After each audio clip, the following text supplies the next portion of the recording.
What's up, Hugo here. Today we'll be going over some parts for an updated $400 gaming rig. If you're looking for a compact, fast and cheap build to launch you into the world of PC gaming, look no further.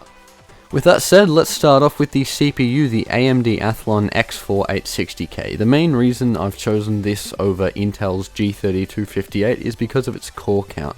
The 860K has 4 cores clocked at 3.7 GHz, whereas the G3258 only has 2 cores at a lower 3.2 GHz.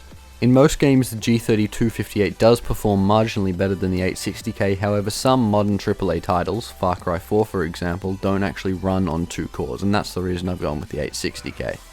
For the RAM, I've got the Team Elite 8GB set. Nothing fancy about this RAM, it's just the cheapest I could find.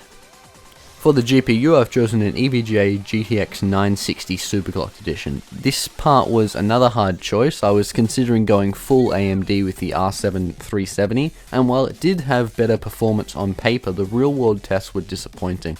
The graphics card I did end up going with, the GTX 960, has 2 gigs of GDDR5 on a 256-bit bus, and has a base clock speed of 1279 MHz and a boost clock speed of 1342 MHz.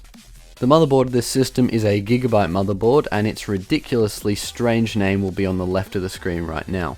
I was really selecting components based on price when I chose this motherboard, but it does have a few good features worth mentioning.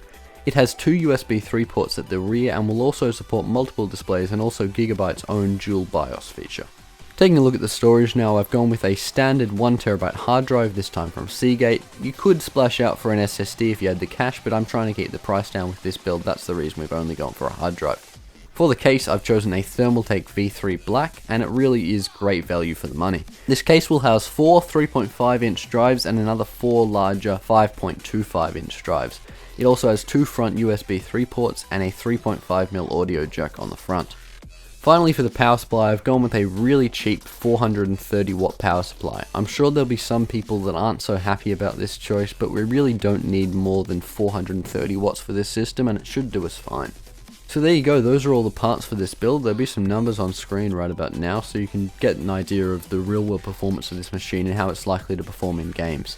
Like I said at the beginning of this video, this computer is incredibly good for its price, and it's the perfect first build for someone looking to get into PC gaming. You'll be getting respectable scores in all of the latest AAA titles, and you'll be doing it without breaking the bank.